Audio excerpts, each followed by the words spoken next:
Assalamu alaikum, everybody. Tim Muhammad coming at you again with another video. Please like and subscribe. Let's get right into today's video, y'all. Today, we having a video on Dr. Martin Luther King, the great Dr. Martin Luther King. I wanted to be careful and real thoughtful on this video as much as I can, because I know that the brother had good intentions, even if I would have disagreed with some of his moves at the time. But he indeed was a great brother. He had good intentions. He wanted to help his people, and he wanted to help all people. So let's get into it. Dr. King rose up in the 60s during the era of segregation. Segregation had black folks and Negroes and niggas, everybody in the U.S. who couldn't pass for a white chick or a white dude. It had us separate and unequal in America. We paid our taxes. We fought in all of the same wars. We did everything that a citizen of America supposed to do. We were trying to pursue, our form of happiness, but we were separate and unequal. So Dr. King had stood up during this time of segregation, and he thought it'd be a good time or a good thing for us to integrate,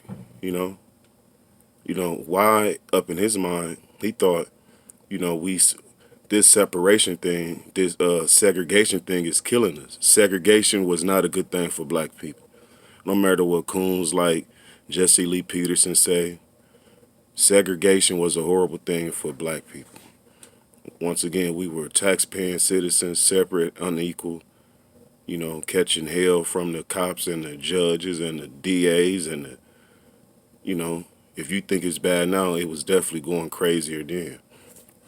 But during this time of segregation, Dr. King came along and he wanted to integrate us. He wanted to integrate us with our open enemy. You heard me. He wanted to integrate us with our open enemy. He wanted to integrate us with the people who didn't want us around them. Think about this. I think we more modern Negroes now, but I could not imagine being around Dr. King's time and me going into a devil's a devil's restaurant or whatever, right? And ask for something to eat, and he wants me to leave, and then I come back with people and march on this man's business and make him give me something to eat. I'll damn near be scared as hell to even touch the food. The messenger say, why force someone to be around you if they don't want to be around you? Why force someone to take your money if they don't want to take your money?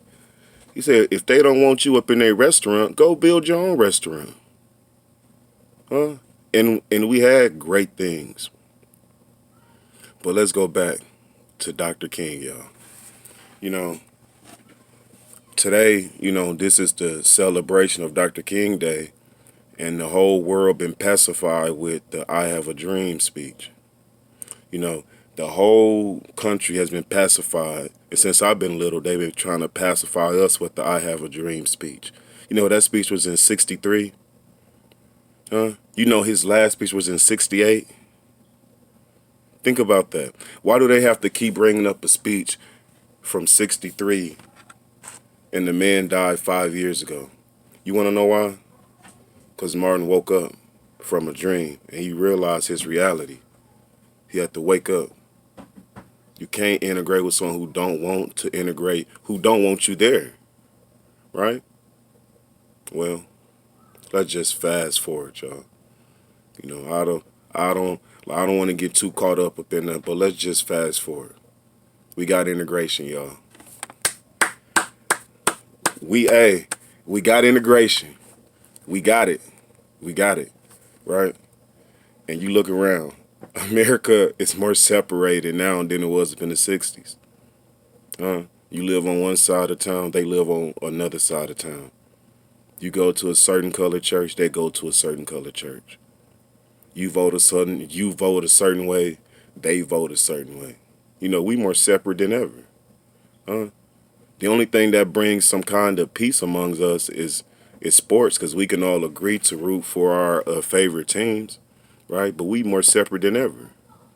Let's not fool ourselves. This trick of integration has bamboozled us, right?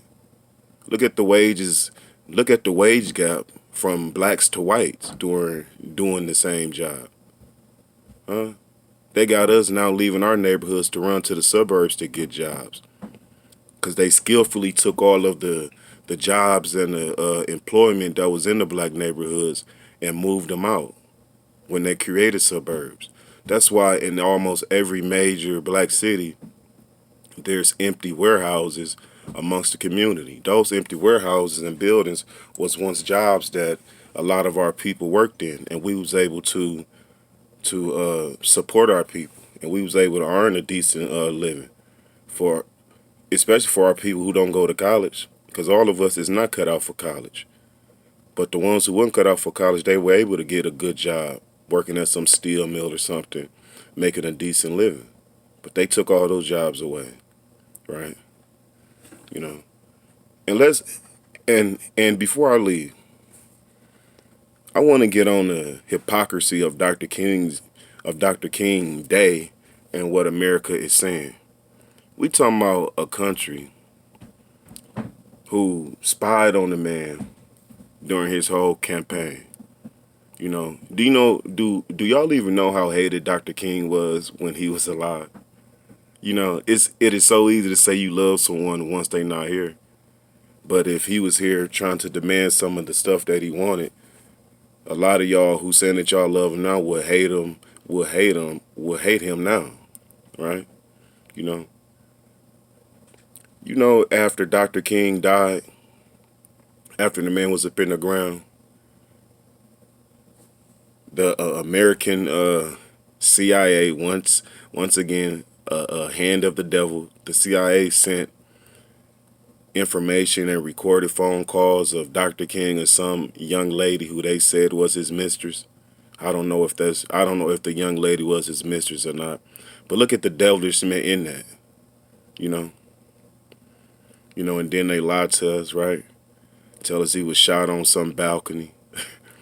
When there's so much information out there, do your Googles. Do your Googles. There's so much information out there on how Dr. King died. He died in the hospital. Hey, please like and subscribe. Like and subscribe, share. I really appreciate it. But let me finish this. He really died up in the hospital. He was smothered with a pillow. Y'all can find that information on YouTube. Do your Googles, right? Right? So now in 2021, we forget some of the concrete stuff that Dr. King started to talk about when he started to talk about reparations, being against war, right? Keeping the whole family together, right? Black people having a voice. Those were things that could have gave us substance.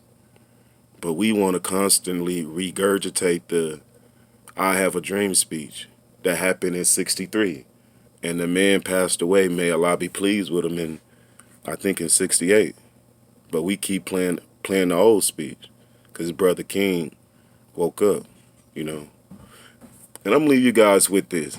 Could it be that meeting he had with the most honorable Elijah Muhammad that made him wake up from a dream and wake up in reality?